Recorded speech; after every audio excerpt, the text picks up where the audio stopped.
Hello class, स्वागत है आप सभी का आज की इस क्लास में। आज बहुत ही बेहतरीन ट्रिक लेके आया हूं आप लोगों के लिए, जो आपके कंपटीशन एग्जाम्स में बहुत काम आने वाली है। बहुत बहुत इंटरेस्टिंग ट्रिक होने वाली है।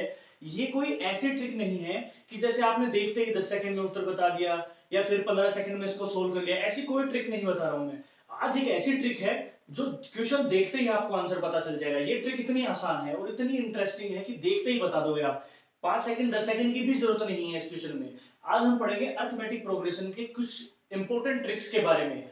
ठीक है, जो आपके एनडीए के एग्जाम्स में बहुत काम आने वाली है। साथ ही साथ ये आपके कहां काम आने वाली है, ये एकेडमिक्स में भी काम आने वाली है। आपके 10th क्लास में भी अर्थमेटिक प्रोग्रेशन चलता है, 12th में भी काम आएगा, 11th में भी काम आएगा, और कंपटीशन एग्जाम्स में डिफेंस के जो एयरफोर्स का एग्जाम हो गया उसमें भी आपके काम आने वाला है।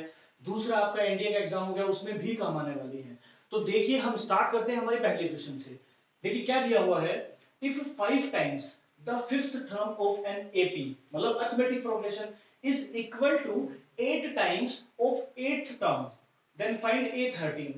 तो देखिए क्वेश्चन को ध्यान से समझिएगा, क्योंकि ऐसे क्वेश्चन ना बहुत बार एग्जाम में देखने को मिलते हैं, लेकिन हम समझ नहीं पाते हैं कि ये कौन से टाइप की ट्रिक इसमें लगी है। हम डायरेक्ट सोल्व करने लग जाते हैं फॉर्मूला लगा के। ऐसे नहीं करना है, अच्छे से समझिए इसको। क्या बोल रहा है कि 5 टाइम्स द फिफ्थ टर्म, पहले लिख लीजिए जो दिया हुआ है। 5 टाइम्स फिफ्थ टर्म यही दिया हुआ है। क्या बोल रहा है, of N AP is equal to 8 times of 8th term, is equal to 8 times of 8th term. ये कंडीशन हमें दे रखी है। तो देखिए ये कंडीशन हमें दी हुई है, इसमें इस कंडीशन को हमें ध्यान रखना है। इस क्वेश्चन में ये हमें दिया हुआ है। अब देखिए पूछा क्या है, A13। ठीक है, 13 टर्म्स हमसे पूछा है, तो इसकी वैल्यू क्या आएगी, 0 इसका आंसर आएगा। देखते ही बता सकते हैं। अब कैसे करेंगे ये देखिए, क्योंकि देखिए सबसे पहला चीज हमें देखना है, जो हमें दिया हुआ है ना कंडीशन, उसको ही देखना है। उसको देख के हम आंसर कर सकते हैं। कैसे, देखिए जितने टाइम्स, ठीक है, जितना टाइम्स दिया हुआ है, अगर वही टर्म दिया गया है, ठीक है, यानी कि फिफ्थ टाइम दिया गया था, फिफ्थ टर्म दिया गया था, जितना टाइम, ये दोनों सेम होने चाहिए। ठीक है, एक तो ये कंडीशन होगी। दूसरी देखिए क्या है कि इसका और इसका सम मिला के 8 और 5 कितने होते हैं, अगर इनका सम मिला के 13 और वही टर्म पूछा है तो 0 होगा। ठीक है, सिर्फ ये ध्यान रखना है। तो ये देखा, अगर दोनों जगह सेम आ रहा है और इन दोनों का सम ही टर्म पूछा जा रहा है तो 0 आंसर होगा हमेशा। एक और एग्जांपल से समझाता हूं। जैसे मान लीजिए, जैसे एक और एग्जांपल, 4 टाइम ए फोर्थ दे रखा हो is equal to 3 time a three दे रखा हो। ठीक है, यानी कि देखिए सेम सेम हो गया, और हमसे A7 पूछ लिया हो तो 0 आएगी। इसकी वैल्यू आराम से देखते ही बता सकते हैं, क्योंकि देखिए 4 + 3 7, सातवां टर्म पूछा है, 0 हो गया। तो देखिए इस टाइप का अगर कोई भी आता है ना जिसमें ये दोनों सेम हो और इन दोनों का ऐड जो कर रहा हो वही टर्म पूछा हुआ हो, ये ध्यान रखना है। बस यही कॉन्सेप्ट था। एक और देखते हैं सेकंड इसमें। तो देखिए सेकंड हमारे पास एक और ट्रिक है। ये क्या बोल रही है, देखिए क्वेश्चन ध्यान से देखिएगा पहले। If seventh term of N AP is 1/9, मतलब हमें क्या दिया गया है, ए सेवंथ टर्म दे दिया 1/9। ठीक है, एक चीज दी हुई है। And ninth term of AP is 1/7। ठीक है, नाइन्थ टर्म दे दिया 1/7 दे दिया, और हमें पूछा क्या है, A63। ठीक है, 63 टर्म, ठीक है, 63वां टर्म हमें बताना है। तो देखिए देखते ही इसका आंसर हमें पता हो जाना चाहिए कि एक इसका आंसर आएगा। कैसे आएगा वही बस सस्पेंस है, देखते ही बता दोगे आप क्वेश्चन को इसको समझने के बाद।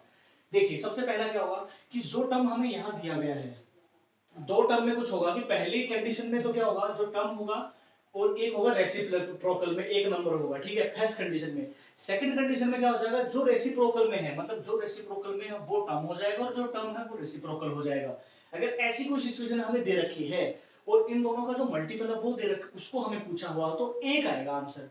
ठीक है, जैसे मान लीजिए यार, आप ऐसे भी ले सकते हैं इसको, जो एक सेकंड टर्म दे रखा है 1/3 और एक थर्ड टर्म दे रखा है 1/2, और हमसे पूछ लिया हो A6, तो वैल्यू 1 आ जाएगी। क्यों, क्योंकि देखिए पहला नंबर और एक रेसिप्रोकल में, तो अगला वाला जो अगला सेकंड केस क्या दिया हुआ होगा, जो रेसिप्रोकल है वो टर्म हो जाएगा और जो टर्म है वो रेसिप्रोकल हो जाएगा। ऐसा केस दिया हुआ हो, यही क्वेश्चन है। बस हमारा यही कॉन्सेप्ट था। पहले में हमने देखा कि सेम सेम आ रहा है तो वैल्यू 0 आएगी। आंसर टर्म, जो भी टर्म पूछा होगा वो 0 आएगा। यहाँ पर रेसिप्रोकल वाला सिस्टम आ रहा है तो आंसर नंबर 1 होगा।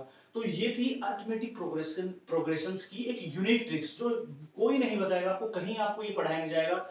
ये स्पेशल ट्रिक थी जो अरिथमेटिक प्रोग्रेशन में बहुत बार कंपटीशन एग्जाम्स में आती है, जिसको आप डायरेक्टली कर सकते हैं देखते ही।